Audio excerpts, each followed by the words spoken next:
Previously on Coupled with Chaos, personal podcast. I say everyone's allergic to bees because we all swell up. Some people are worse than others, I would assume. Well, it would be a matter of can you have anaphylactic shock from bee stings? I understand. This would be allergic to bees. This is a whole new honeydew list, right? Actually. For you, I think if they were honeybees, and I don't know what they were, right? I think they were honeybees by your description. I'm not. Then I shouldn't have to worry about that, right? Right. So, only if you disturb their hive when which they're is what in it. You were sending me up to do, possibly. Well, I'm Kelly. And I'm Steve. And this is Coupled with Chaos. So you just got a message from his soccer coach? Yeah. It says... The season's over. Good afternoon, guys. Here's this week's practice schedule. I'm already scratching my head. They haven't had practice for a couple of weeks. Christmas is over. Yeah. And they went to the finals and lost, so they're done. Playoffs, not in the finals, but I get it. Whatever. Same thing. I get it. Yeah. And so I'm like, okay. So I look at it, and I'm thinking, oh, well, maybe they're, scrimmaging after school or something. Nope. Then I look at the beginning, and it says morning practice on the field at 6:15 a.m., which means they got to be there by 6:05. No. Which means getting up at 5:30. He's a senior, and the season is over. And he doesn't have a first period class on B days. And one of the days that he said there was more in practice is a B day. So he didn't even start school till almost 10 o'clock. What are they going to do? What the heck's he supposed to do? Twiddle his thumbs for hours? What are they going to do? Cause trouble. Stupid. So we're going to ride and let's not go. And on top of that, it was Monday, Tuesday, Wednesday. During the season, they only did morning practice on Monday and Wednesday. Why would they do it more now when they're not even playing? Yeah, they had games. And they're so all we're graduating. Not going? Holden says no. He says he's not required to go. I'm like, okay, well, if we don't go and you get punished, that's on you. So you don't have to tell me twice. You'll be like Drew. You're going to get the kids taken away from us. I'm going to sue for custody and take them on this side of the house. Oh, my goodness. You told me earlier in the week, I have no idea what this is about. You told me to write down, and this is what I wrote down. I'm not sure if I got this right. A handful of coconuts. Is this what you told me to write down? Not coconuts. Not coconuts. Cashews. It's easier. I can't imagine a handful of coconuts would be a coconut. That's not what I said. Just one coconut is a handful. No. But you said a handful of cashews. Yes, I did. This is not a nut thing. I don't have a nut allergy, so you can't put me down this way. No. So the reason for this is, and I'll do a little backstory first. What? I was shopping at Sam's Club during the week. My favorite place. To avoid having to do it on the weekend, since you insist on not going there on the weekend anymore.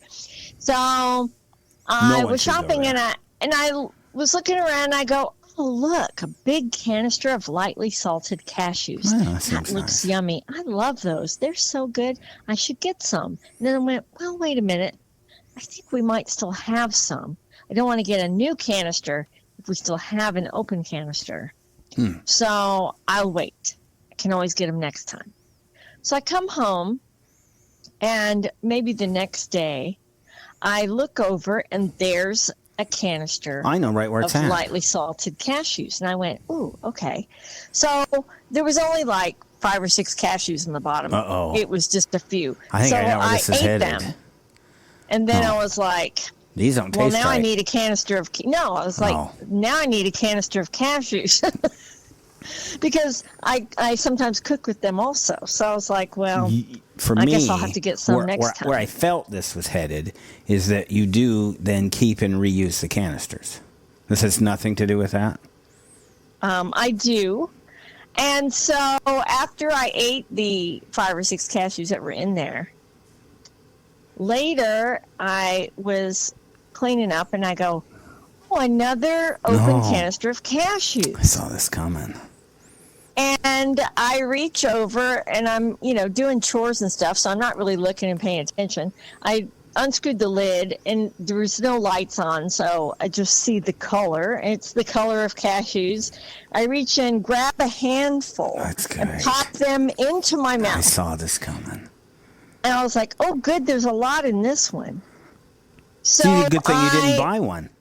I closed the lid, right. I'm like, that was good on me for not Buying getting another extra canister. cashews. You're proud of yourself. Yes. So I put the lid on, and I'm walking away, and I start crunching, and I go, this is an odd texture for cashews. And I go, these have no flavor. What's wrong with these cashews? It tastes like chicken. Crunch. And then I go, oh my gosh, this is over with the dog treats. This is where I stuck their little O's that come from Bark Box in a little bag. And they come in different flavors. Crunchy O's, literal O's. And I'm like, I'm eating dog treats. I immediately start spitting all the crumbs into my didn't swallow hand any, and did go you? to the garbage. And then I'm like chuckling to myself because I'm like, this is the perfect story. Not to tell Steve now, but save for the podcast. I felt that this is where this was going to go. I did not before you started telling the story, but because I know what's on this shelf. And it's 70% dog stuff and 30% people stuff. I get it. It's mostly, it's not, there's actually only 2 things at the end that are for dogs. Oh, really? Everything else is people snacks. Because I keep the dog treats. I keep the dog treats in the closet. I do not go to that shelf, right? This is a little built-in cabinet. I do not it's go only there. the end. There's 2 canisters down there that have dog treats in them. That's it, because I keep the rest in the closet. Everything in there has got something to do with the dogs. So I stay out of there. Almost nothing. So if you had to rate this, so this now as a Vine reviewer, this gives you something that you can rate. What does this taste like? So I was thinking to myself, man, I pay a lot of money for these Bark Box treats. They have no flavor at all. What's up with dogs that? are eating cardboard. What the heck? So this is no good. Well, now you can review them. You can taste dog treats. So what do? Do you like wipe off your tongue? Do you... I rinsed my mouth out. Yeah. Well, you got, if you start growing whiskers, right? Woof. That's brilliant. The dogs, were they in there with you? They were looking at you funny, thinking they were getting treats, and you ate their treats. So funny. No, they weren't in there with me. That's unfortunate. Yeah. Turns out you ate dog treats. I could have just spit them out on the floor and let them eat them. It's not good. It was not good. So how long into it did it take you to realize? Probably 2 crunches. So it's like kibble. You had your own kibble. Yeah. So I could put stuff in there. If I'm going to poison you, I just put it in there and put it in a cashew container. Yeah. I should have bought the cashews. As it turns out. This is where you're at? Yeah. Should have bought the cashews. So these are nasty Now, I joke with you a lot. They're around. There's biscuits around and cookies and all sorts of dog treats. You've got some gingerbread ones in the back. And I would say once every 2 weeks, I probably come to you with the bag and go, hey, I had one of these and they're not so good. Stop. You do not. No, I say this to you. I don't actually eat them.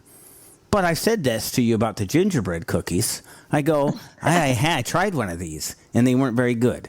And what it is you probably just block me out. Probably, because I don't recall this at all.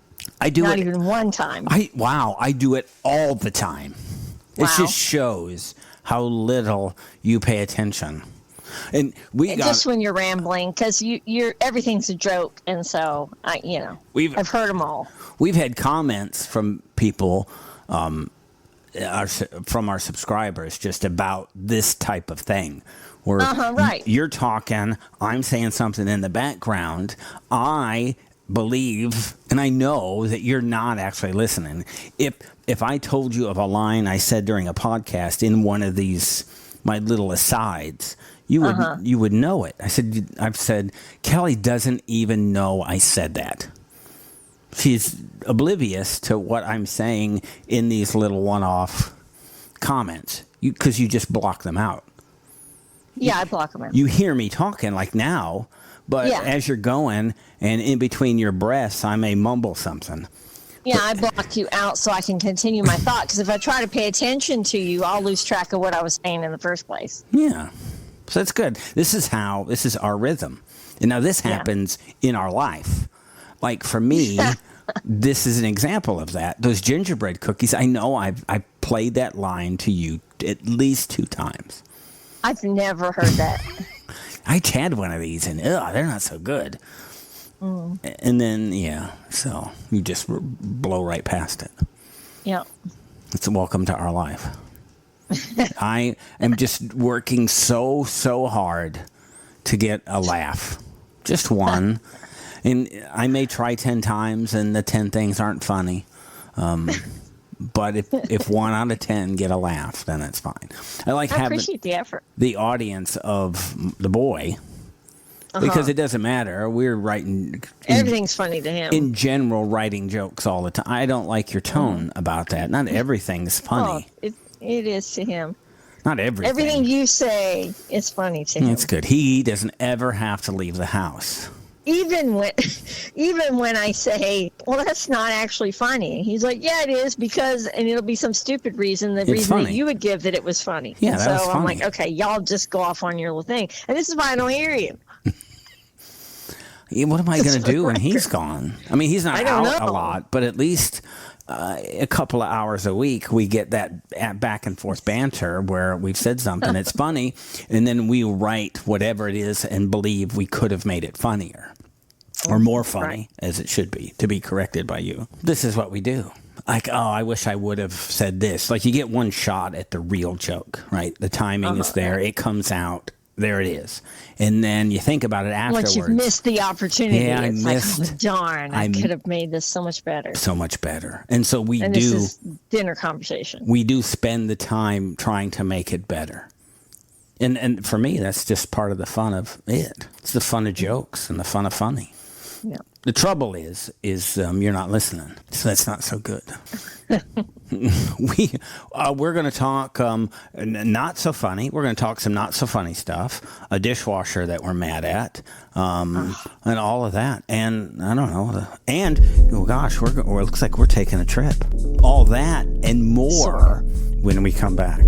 Thank you for listening. You can listen to the rest of this episode by subscribing to our Coupled with Chaos channel on Apple, by subscribing to our Patreon, or by subscribing to our Supercast for $3.99 a month, where you can hear us talk about reality shows, real life, and more on our podcasts, covering shows airing on TLC, A&E, Bravo, and the WE Network. Just follow the instructions in the show notes. Tell your friends about this podcast. And rate and review us on your favorite podcast player. Follow us at Coupled with Chaos on all the socials. Or contact us directly by email at coupledwithchaos@gmail.com.